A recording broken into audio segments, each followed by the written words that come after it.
Halo Studi Lovers, berjumpa lagi. Amerika Serikat sebagai negara adidaya global selalu memainkan peran penting dalam politik dunia, tidak terkecuali di Indonesia, di mana kehadiran Amerika Serikat seringkali mempengaruhi dinamika politik dan ekonomi dunia. Orang-orang yang ditakuti biasanya memiliki pengaruh besar mengancam ekonomi, politik, dan militer mereka. Beberapa nama yang ditakuti dan akhirnya bisa disingkirkan berdasarkan list yang beredar, di antaranya Adolf Hitler, Che Guevara, Saddam Hussein, Osama bin Laden, dan lain-lain. Nah, menurut survei majalah Forbes 2014, Presiden Rusia Vladimir Putin menjadi pemimpin dunia yang ditakuti oleh Amerika. Tidak hanya Rusia, ternyata beberapa nama orang Indonesia juga pernah dianggap membahayakan dan menjadi ancaman bagi Amerika Serikat.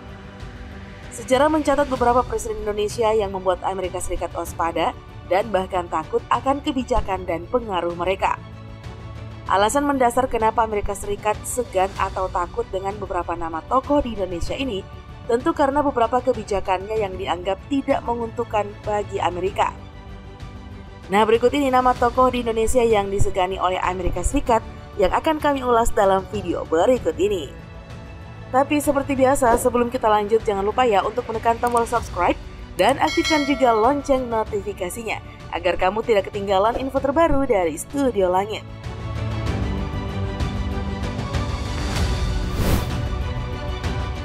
Soekarno.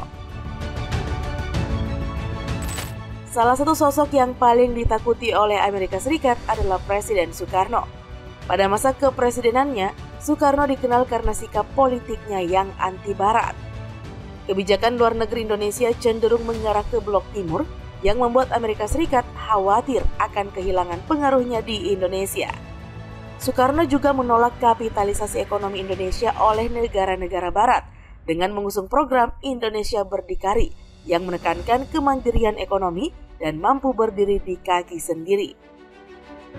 Tidak hanya itu, dalam setiap pidatonya, Presiden Soekarno selalu menggaungkan semangat anti-neokolonialisme Barat, yaitu penjajahan gaya baru yang didesain oleh negara-negara Barat untuk menjarah kekayaan alam Indonesia.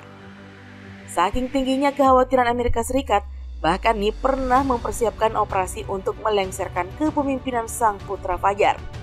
Hal ini diketahui dari dokumen yang pilot Allen Lawrence Pope yang tertangkap setelah menembak pesawat Indonesia. Dalam dokumen tersebut terkuak bahwa Allen Pope terkait dengan operasi CIA, yaitu menyusup di gerakan pemberontakan di Indonesia untuk menggulingkan Soekarno. Namun akhirnya keberanian Soekarno untuk menentang hegemoni Barat berujung pada upaya penggulingannya. Amerika Serikat menggunakan propaganda untuk melengsarkan Soekarno dengan menuduhnya terlibat dalam gerakan 30 September PKI menjadi masa berakhirnya kepemimpinan seorang Soekarno.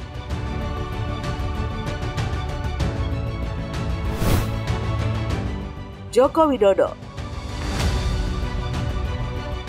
Nah, sosok berikutnya yang menimbulkan ketakutan Amerika Serikat adalah Presiden Joko Widodo atau Jokowi. Nah, meskipun terlihat ramah dan sederhana nih, Jokowi berhasil membuat Amerika Serikat cemas karena kebijakan luar negerinya yang lebih condong ke blok timur. Jokowi menjalin kerjasama ekonomi dan diplomasi pertahanan dengan negara-negara blok timur yang mengganggu dominasi Amerika Serikat di wilayah tersebut.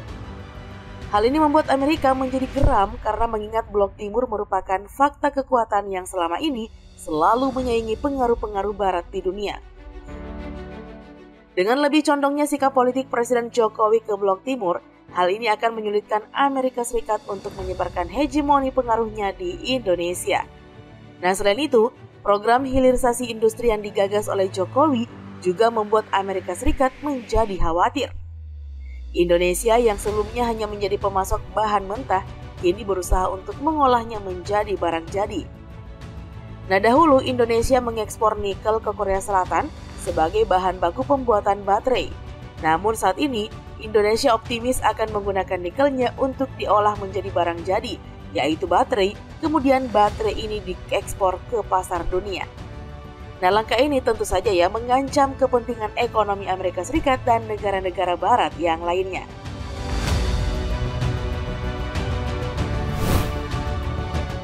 Prabowo Subianto. Ketakutan terhadap kepemimpinan Indonesia juga mencakup Prabowo Subianto. Prabowo, selain sebagai seorang jenderal yang paham geopolitik, juga merupakan seorang pengusaha sukses dengan koneksi internasional yang luas. Bahkan Amerika Serikat pernah melarang Prabowo masuk ke negaranya selama 20 tahun. Meskipun belum pernah memimpin negeri ini, nama Prabowo Subianto ditakuti oleh Amerika Serikat. Bagaimana tidak, dia secara tegas menyatakan bahwa jika berhasil duduk menjadi Presiden Republik Indonesia, maka Indonesia tidak akan berkompromi dengan asing jika hal ini merugikan kedaulatan dan kekayaan bangsa Indonesia. Penentangannya terhadap ekonomi liberal kapitalis secara terang-terangan dan ingin mengamankan kekayaan Indonesia membuat Amerika menjadi was-was dan sangat ketakutan. Menurut pakar politik Indonesia dari Northwestern University Jeffrey Winters, potensi menangnya calon Prabowo Subianto menyiratkan sensitivitas bagi pemerintahan Amerika. Sensitivitas itu muncul karena ada hubungan yang sangat erat antara militer Amerika Serikat dan militer Indonesia di masa pelanggaran HAM oleh militer Indonesia. Meskipun Prabowo gagal dalam Pilpres 2014, namun Prabowo masih menjadi pusat perhatian Amerika Serikat di Indonesia. Nah, jika Prabowo menjadi presiden, Amerika Serikat khawatir bahwa Indonesia akan merebut mitra bisnis mereka, terutama dengan Gibran Rakabuming Raka sebagai wakilnya, putra sulung Jokowi yang juga dikenal karena program hilirisasi industrinya. Strategi ini akan memperkuat posisi ekonomi Indonesia di mata dunia dan mengancam dominasi Amerika Serikat.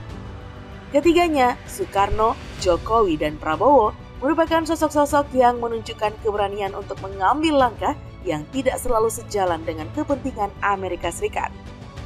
Kebijakan politik dan ekonomi mereka telah menjadi bagian dari dinamika global yang memperkuat posisi Indonesia di panggung dunia.